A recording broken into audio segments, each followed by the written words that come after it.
আসসালামু আলাইকুম। আজকে আবারও নতুন আরেকটি রেসিপি নিয়ে হাজির হয়ে গেলাম। আজকে চিংড়ি দিয়ে কাঁচা কাঁঠালের তরকারি রান্না করে দেখাবো। এটা খেতে ভীষণ মজাদার। একবার রান্না করে খেলে এভাবে মুখে লেগে থাকবে। রান্না করার জন্য আমি এভাবে একটি কাঁচা কাঁঠালকে ছিলে ধুয়ে পরিষ্কার করে নিয়েছি।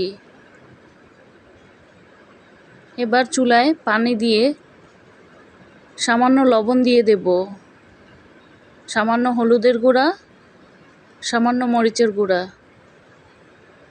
দিয়ে এবার কাঁঠালগুলোকে দিয়ে একটু সিদ্ধ করে নেব।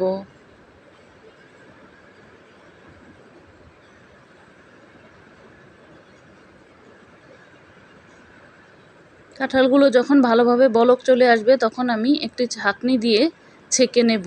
ছেঁকে কাঁঠালগুলোকে তুলে নেব। মাঝারি সাইজের 3টি আলুকে আমি লবণ ও হলুদ দিয়ে ভেজে নিয়েছি। এবার কাঁঠালের টুকরাগুলোকেও আমি এভাবে করে ভেজে নিচ্ছি। কাঁঠালে লবণ হলুদ সব দেওয়া ছিল, এজন্য আর কিছুই দেইনি। এরকম একটু হালকা লাল লাল করে কাঁঠালগুলোকে ভেজে তুলে নেব। সবগুলো কাঁঠালকে আমি একইভাবে ভেজে নিয়েছি। চিংড়িগুলোকেও কেটে ধুয়ে পরিষ্কার করে নিয়েছি। এবার চুলায় প্যান বসিয়ে তেল দিয়ে দেব। সাথে কিছুটা পেঁয়াজ কুচি দিয়ে দেব। স্বাদ মতো লবণ। পেঁয়াজটাকে এবার তেলের সাথে একটু ভেজে নেব।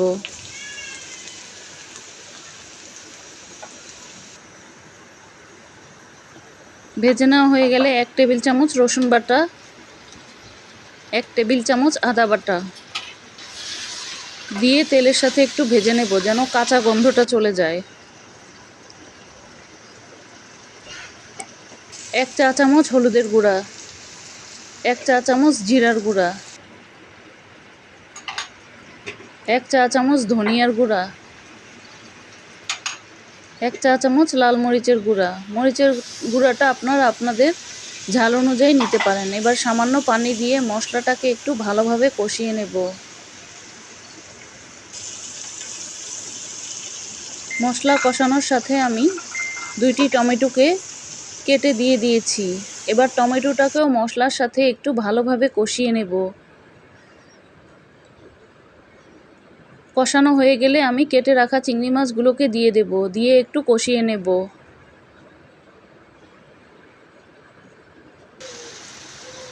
সাথে সামান্য একটু পানি দিয়ে মাছটাকে একটু ভালোভাবে কষিয়ে নেব।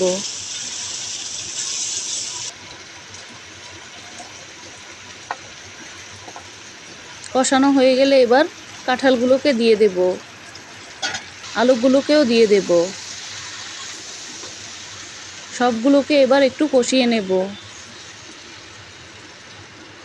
কাঁঠালটা কষানো হতে হতে আমি মশলাটা তৈরি করে নেব। এজন্য চুলায় একটি প্যান দিয়ে 1 চা চামচ আস্ত জিরা, 1 চা চামচ আস্ত ধনিয়া এগুলোকে একটু ভেজে নেব। ভেজে নেওয়া হয়ে গেলে আমি ব্লেন্ডারে গুঁড়ো করে নেব।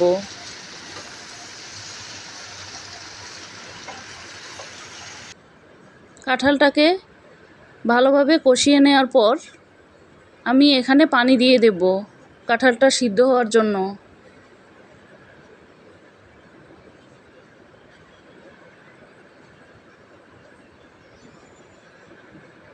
এবার ঢাকনা দিয়ে ঢেকে কিছুক্ষণ রান্না করে নেব। মাঝে ঢাকনাটা খুলে 6-7টি কাঁচামরিচ ফালি করে দিয়েছি। আর ব্লেন্ড করে রাখা মশলাটা, আধা চা চামচ গরম মশলার গুঁড়া। গরম মশলার গুঁড়াটা স্কিপ হয়ে গেছে। সবগুলো এবার একসাথে ভালোভাবে মিশিয়ে নেব। আরও 10 মিনিট রান্না করে নেওয়ার পর এখন আমার কাঁঠালের তরকারিটা তৈরি। কতটা সুন্দর হয়েছে দেখেই বুঝতে পারছেন। চাইলে আপনারাও কাঁচা কাঁঠালের সিজনে এভাবে একবার এই কাঁঠালের তরকারিটি রান্না করে খেয়ে দেখতে পারেন। আশা করি আপনাদের ভীষণ ভালো লাগবে। ভিডিওটি যদি ভালো লেগে থাকে একটি লাইক দিবেন। নতুন নতুন ভিডিও পেতে পেজটিকে ফলো বা সাবস্ক্রাইব দিয়ে পাশেই থাকবেন।